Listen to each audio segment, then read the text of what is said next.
Hey guys, what's up? Today we're going to be showing you how to increase your bench press. A lot of guys, girls too, want to have strong chest, want to be able to bench press a lot of weight, but you cannot do that if your shoulders are unstable. It's like having alignment done on the wheels on your car. You're fine with a bad alignment going 40 miles an hour down the road, but if you want to drive a Ferrari 200 miles an hour, you best believe that that alignment needs to be perfect. Same goes for your shoulder and your scapula. Problem is, the parts holding that alignment together is usually weak, or we don't have good connection to it. I don't really like the term turned on, but turned on, if you will. So what we're gonna do is we're gonna do 3 exercises I do every single time that I start a bench press workout. And what they're gonna do is they're gonna turn on those muscles and they're going to strengthen those muscles very, very well if we do them after our workout as well. So let's get right into it. Here's the warm up for a big bench press. All right, so first things first, we're gonna start with the W press. So this is a really, really phenomenal movement. It teaches your scapula how to move sometimes really well. This is one of the things that when my shoulders were really killing me, really helped me. Sometimes I'll do this as an exercise as well for time in the middle of my workout. So I'll set it for 1 set of 45 seconds, if you will. So first thing you're gonna do is you're gonna take your J cup and you're gonna set it about chest height, maybe a little bit higher on the peg. We're gonna pop that in there, and then I'm gonna grab this band, put it around the post, make sure that it's even, and then I'm gonna grab the loops inside here. So I'm gonna grab a hold of this band.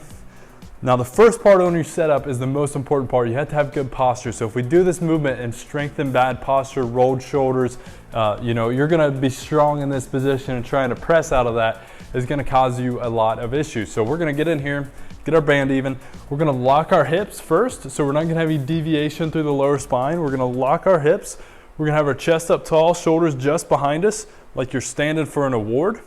And then we're gonna take our wrists and get them behind our elbows. So if you can see, you got a perfect side profile there. I'm not here, right?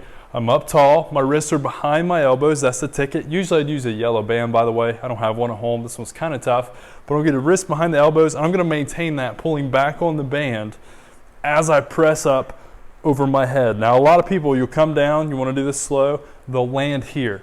Then you gotta reset, W press again. So I'm pressing, if you look at me from the back, when I come down, I'm in this W position and I'm pressing up into a Y. So one more time, I'm gonna start right here, pull the band back, wrists behind the elbows, hips locked, press up into a Y, pulling back against the band, coming back down, reset and repeat. Do that as many times as you need to get your shoulders, your rotator cuff all fired up, and then we'll move on to the next exercise. All right, so movement number 2, after we do our W press, we're gonna do a band pull apart. Now you've seen people do band pull aparts, right? Like this. We're gonna flop around, we're gonna do them out in front of us, whatever. We're not gonna do that because band pull aparts are great. I think you should do 100 of them every single day. Band pull apart this way, you're getting direction out. So I'm getting resistance this way, but I don't have any this way, which is the bar path as well. And as we know, when we're bench pressing, not only are we rotating just like a band pull apart, but we're also going through this plane of motion. So what we're gonna do is we're just gonna add a post to that. So I'm gonna grab around this post, and then I'm going to go thumbs up, and I'm gonna bring this right up to where my arms are parallel with the floor. We're not gonna do them here or up here, right? Could do them up there. But we're gonna do arms parallel to the floor, step back. I'm gonna do a little bit of a hinge, and then I'm gonna protract the shoulders forward. So we're not rounding the spine, but we're protracting the shoulders forward because we want our range of motion, especially in our warm-ups when we're under no load, to be a big range of motion, fullest range of motion we can use. And then I'm gonna do my band pull apart, pretty standard from here, finishing with a tall chest, trying to maintain my posture, nice and controlled. And then we're gonna move up to my favorite one, the last one, on the wall. All right, we're here to the very last part of your warm-up. This should just take a couple minutes. You're gonna find a nice open wall somewhere in the gym or at your house in the garage. And you're gonna get yourself up against that wall. So what I'm gonna do here is, you can't see my feet, but the farther my feet are from this wall, the easier it's gonna be until you feel like you're really leaning against the wall, and then the regression is to move the head off. But I'm gonna start my feet against the wall. I'm gonna put my heel and where my toe is, and that's a good place to start. I can come a little closer because I've done these a lot. And then I'm going to, so I'm about 6 inches from the wall. I'm gonna get my hips against the wall, my shoulders, my elbows, and my wrists, palms facing out. Now the last part, if you can see here, I have that little curve in my low back, so I can stick my hand back here.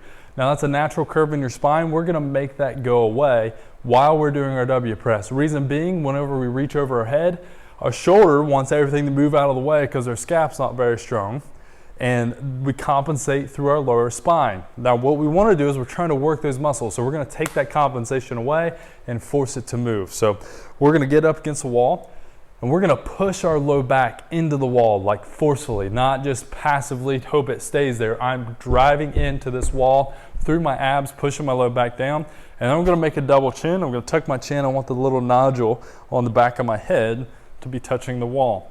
Now, I do this with my clients. They say, oh, that looks easy, and then it's absolute torture once you get on the wall. Then you're just gonna make a snow angel about 1 inch a second. So most of the time people will get to about right here and they'll start to do this. Their back's gonna start to curve. So we're gonna push that low back in the wall. If you get somewhere up in here and the elbows are coming off, the shoulders are coming off, whatever, we're gonna pause. We're not gonna stop. We're gonna pause. We're gonna force everything back down, and then we're gonna try and go another couple inches if we can, as far up as you can possibly go. And if you get to the point where you absolutely cannot go any farther, you'll pause there for half a second, squeeze, and then come down slow and relax. You repeat that 1, 2, 3, 4 times, and then you'll be ready to lay down on the bench and start your bench press warm up. All right guys, so that is the warm up for your bench press. At this point, you can lay down on the bench, everything's all warmed up. Do 20, 30 repetitions with just the bar or some super light weight if the bar is heavy for you. Start doing your progression into your heavier sets. And the last piece, which we don't include necessarily in a warm up, but make sure you're following a program. Programming is important. If you listen to the podcast, then you know that we're huge proponents of making sure stuff is written down, that it's a part of a program, a process, it's a step along the way in the puzzle to, in this case, a really big bench press. Thank you so much for watching. Listen, share this with people, because you'll be the smart guy or gal in the gym when people say, oh, my shoulder hurts or whatever, I just can't get a bigger bench press. Give that a shot, send that to them, and you're going to be the talk of the town. Thank you so much for watching. We'll see you next time.